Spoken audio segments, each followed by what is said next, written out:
Every great story starts with a crisis. To understand why this machine matters, we have to look at the invisible wall that modern fighter pilots have been crashing into for the last decade. Imagine training a driver on a standard, manual transmission commercial sedan and then immediately throwing them into the cockpit of a multi-million-dollar Formula One hypercar. They wouldn't just lose the race, they would crash. That is exactly the existential crisis global air forces faced. For years, pilots transitioned from basic trainers to intermediate jets like the K-8 or L-15. These planes are reliable, nimble, and forgiving, but they belong to a different epoch. They teach you how to fly. They do not teach you how to manage a digital battlefield. When a pilot graduates from a legacy trainer and steps into a fifth-generation stealth platform, the physical act of flying becomes secondary. The real challenge? Sensor fusion, managing data links, staying invisible while absorbing millions of data points every single second. Air forces were burning millions of dollars, forcing pilots to learn these complex systems inside actual frontline stealth fighters. It was expensive, it was inefficient, and it was dangerously slow. A bridge was desperately needed, a machine that could mimic the lethal complexity of the world's most advanced stealth jets without the astronomical operational costs. The engineering war was won before the first rivet was ever placed. Enter the J-35 ecosystem. For years, the world watched the development of China's twin-engine medium stealth fighter. Speculation ran wild. Was it a carrier-borne interceptor? A land-based export fighter? The answer was far more ambitious. It was designed from day one as a modular, adaptable architecture. To create a world-class training variant of a fifth-generation stealth aircraft, engineers faced a brutal paradox. A trainer needs to be highly forgiving, structurally resilient to frequent takeoffs and landings, and cost-effective. Yet a fifth-generation fighter is by nature complex, delicate in its stealth coding, and punishingly expensive to run. How do they solve it? By separating the physical envelope from the digital envelope. The J-35 trainer variant utilizes advanced software-defined flight characteristics. At the flip of a switch in the cockpit, this aircraft can alter its flight control laws. It can handle like a nimble, lightweight interceptor or simulate the heavy, high-inertia characteristics of a fully loaded strike fighter. It features an advanced twin-seat configuration where the rear cockpit isn't just an instructor seat with duplicate controls. It is a command station capable of injecting real-time synthetic threats, radar jamming simulations, and electronic warfare scenarios directly into the student pilot's visor. When the strategy changes, the weapon must follow. For the People's Liberation Army Air Force, the arrival of the J-35 trainer is the final piece of an aggressive, decade-long modernization puzzle. The PLAAF is no longer a homeland defense force. It is a power projection entity operating across vast maritime and continental expanses. To support a massive and rapidly expanding fleet of heavy J-20s and multi-role J-35s, China needed an absolute pilot factory. Previously, pilot candidates spent hundreds of hours in older generation aircraft before ever getting a taste of low-observable tactics. The J-35 trainer completely shatters this timeline.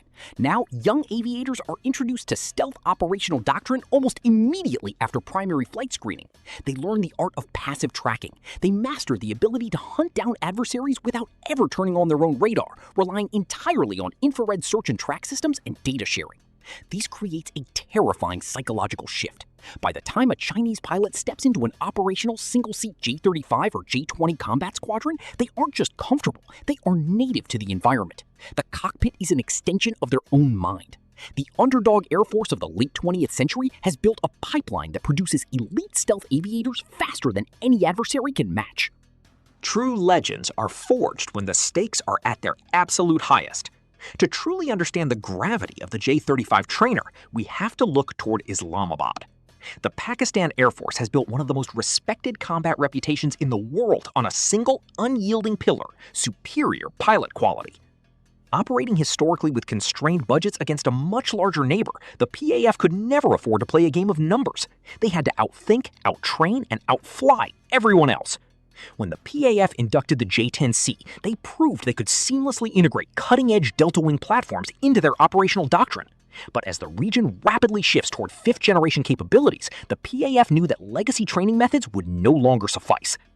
The induction of the J-35 platform into the PAF ecosystem represents the most massive technological leap in the Air Force's history. It changes everything.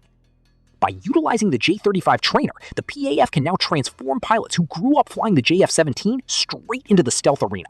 This is an incredible strategic leapfrog. It bypasses an entire generation of intermediate procurement costs. Let's look at the sheer economic reality. An air force like Pakistan cannot afford to put excessive flight hours on its frontline stealth fighters just for routine training. The airframe hours are too precious. The specialized stealth coatings require intense maintenance. The J-35 trainer solves this entirely, offering an affordable, high-fidelity platform to maintain combat readiness. The ultimate weapon is not the machine, it is the alliance. The J-35 trainer is not just an item on a bill of sale, it is the catalyst for unprecedented tactical integration between two of the world's most formidable air arms. For years, the PLAAF and PAF have conducted the Shaheen series of joint exercises. These drills started as basic mock dogfights. Over the years, they evolved into highly complex, large-scale air war simulations featuring early warning aircraft, electronic warfare platforms, and air defense networks. With the J-35 trainer, this brotherhood enters the fifth-generation domain. Imagine joint training programs where tactics against stealth adversaries are refined in real time. Chinese and Pakistani pilots can share insights on how to optimize sensor fusion, how to counter specific Western radar arrays, and how to maximize the kinetic performance of their long-range air-to-air missiles. This creates a massive force multiplier effect. The PAF brings decades of rich operational experience, Western-derived tactical understanding, and a legacy of hyper-aggressive combat flying. The PLAAF brings unparalleled industrial scale, cutting-edge sensor technology, and near-infinite data processing power. When these two distinct flying cultures merge inside the cockpit of a unified training platform, the result is a highly lethal, shared doctrinal approach to modern air combat. They aren't just learning to fly the same plane, they are learning to fight as a single, synchronized entity. Every action in the sky creates an equal and opposite reaction on the ground. The deployment of the J-35 trainer variant sends a shockwave far beyond the borders of China and Pakistan. It changes the entire security calculus of the Indo-Pacific region and South Asia.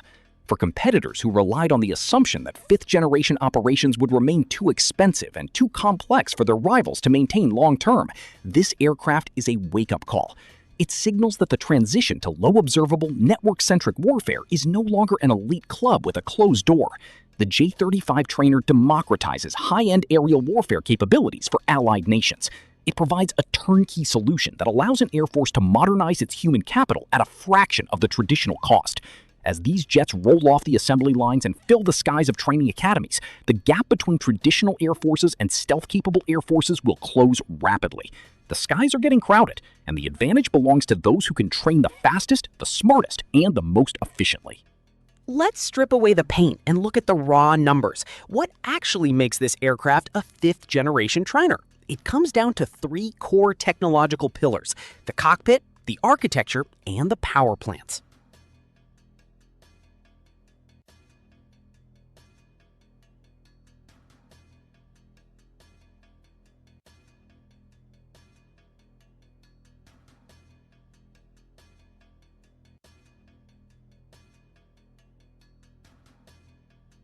We are witnessing the dawn of a completely new era.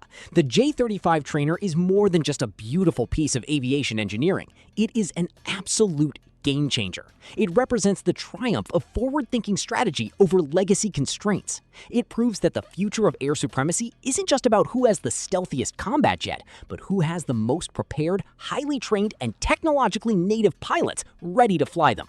For the young men and women of the PLAF and the Pakistan Air Force stepping into this cockpit, the sky is no longer the limit. It is the proving ground.